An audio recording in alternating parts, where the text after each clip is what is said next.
안녕하세요. 그나무교회입니다. 이번 주가 5월이네요. 상대를 향한 진심이 담겨 있다고 해서 다 선의가 될 수는 없는 것 같습니다.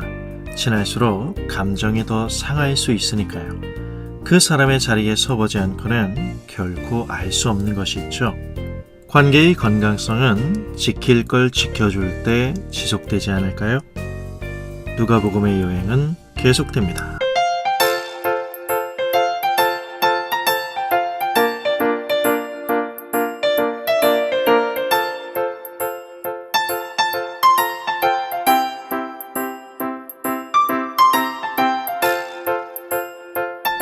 드디어 유년기를 지나 3장에서 성인이 된 예수님이 등장합니다.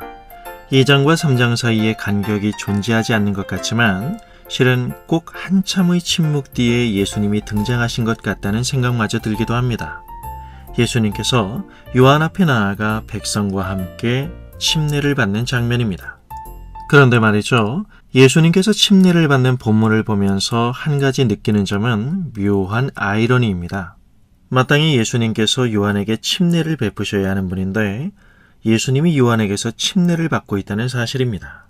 누가복음에는 나오지 않지만 마태복음에서는 요한 자신도 이 상황이 직감상 정상이 아니라고 느꼈는지 예수님 왜 그러십니까?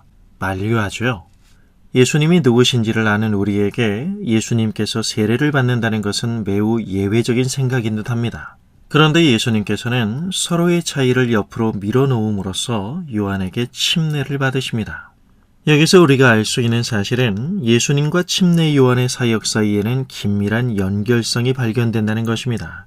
우선은 먼저 예수님께서 요한에게 침례를 받으심으로 요한이 전한 메시지와 사역이 정말 중요하기에 그 사명을 인정해 주시는 것입니다. 또한 백성과 함께 침례를 받으심으로 예수님은 이 세상에 오신 목적에서 조금의 미동도 없이 스스로 백성들과 자신을 동일시하십니다. 즉 자신이 구원하러 온 사람들과 동질감을 가지신 것이죠. 하나님이 하늘에서 강연하는 분이 아니라 실제하는 역사 속에서 숨쉬는 예수님을 보면서 정말 하나님이 우리 곁에서 우리와 함께 하시는구나를 보게 되는 것입니다. 예수님의 세례는 자신이 구원하러 온 백성, 그 상대에게 자신을 묶는 행위로 봐야 할 것입니다. 그래서 사도 바울은 고린도전서에서 예수님을 살리는 마지막 아담이라고 표현한 것입니다. 하나님의 주되심 앞에 자신이 주인이 되고 싶은 죄성으로 물들어 순종하지 못했던 옛사람이 아닌 이제 그리스도 예수 안에서 십자가를 통과한 새 사람으로 하나님의 주되심 앞에 서게 될 이스라엘을 넘어선 새 인류에 대한 기대감을 불러일으키게 하는 장면이죠. 이러한 사실은 세례 직후 23절부터 등장하는 마리아의 족보 속에서 예수님을 인류의 조상 아담에게까지 소급하여 올라가므로 둘째 아담으로서의 인류의 구세주가 되시는 예수님을 강조하고 있는 것입니다. 역으로 거슬러 올라가는 그 족보가 하나님께로 가므로 예수 그리스도 그분이 바로 하나님께로부터 나오신 분임을 강조하여 그분의 메시아로서의 정당성을 입증해주고 있는 것이죠. 특히 예수님의 세례 직후 우리의 시선을 끄는 것은 예수님이 기도하실 때 성령의 임재와 하늘에서 들려오는 하나님의 음성입니다. 이 모든 일에 대한 하나님의 공식적인 승인인 것입니다. 성령의 임재의 기록 속에서 우리는 구약에서의 기름 부음을 떠올리게 됩니다. 메시아로서의 예수님을 공개적으로 드러내는 표로서 공식적인 사역의 시작을 알리는 것입니다. 이것은 주님의 사역이 성령 안에서 이루어질 것임을 계시해주고 있는 것이죠. 동시에 하늘에서 들려오는 소리가 있었습니다.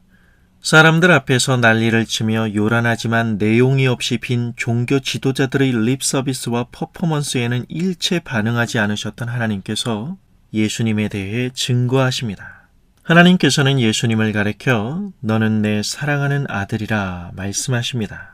원어로 아가페토스라고 하는데요. 이 사랑하는 이라는 말에 아들이나 딸이라는 단어가 붙으면 하나를 의미합니다. 예수님은 성자 하나님이십니다.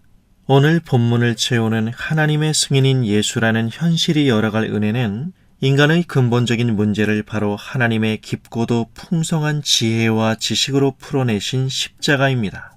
신적인 능력으로 우리의 운명과 환경을 가볍게 역전시켜 주기 위해 오신 예수님이 아니라 인간이 자초한, 그러나 인간이 감당할 수 없는 죄의 무게를 감당하시고 의의 문제를 해결하시는 가운데 하나님의 나라가 어떠한가를 보여주시는 주님의 그 구원하는 능력에 이르는 길은 세상적인 파워게임이 아니라 고난과 약함을 거치는 것임을 우리는 예수님의 공생애 속에서 보게 됩니다. 사람으로 오신 예수님의 모든 움직임은 죄로 채워진 움직일 수 없는 인간의 운명을 복음으로 빚어 하나님을 향하여 얼굴을 돌리고 움직일 수 있는 새로운 피조물로 거듭나게 하시는 은혜입니다. 그러므로 사람이 되어 우리의 자리에 오신 예수 그리스도 안에서 인간의 과거가 설명이 되고 그분이 우리 곁에 서 계신 현재가 이해되므로 예수 그분 안에서 미래를 볼 수 있는 것이 기독교적 세계관입니다.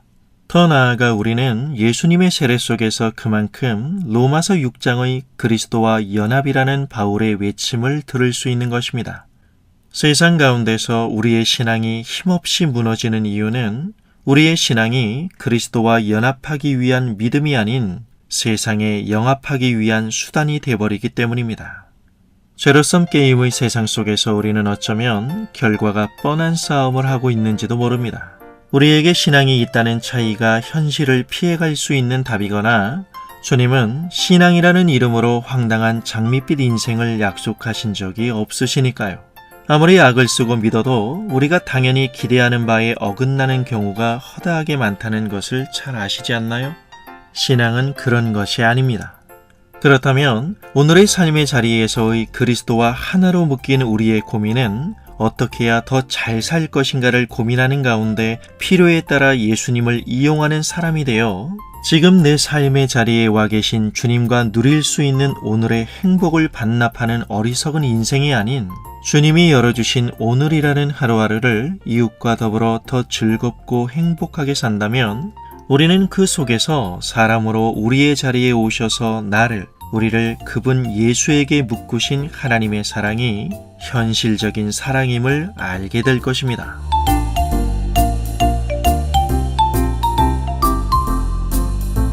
얼마 안 남은 4월 잘 마무리하시고요.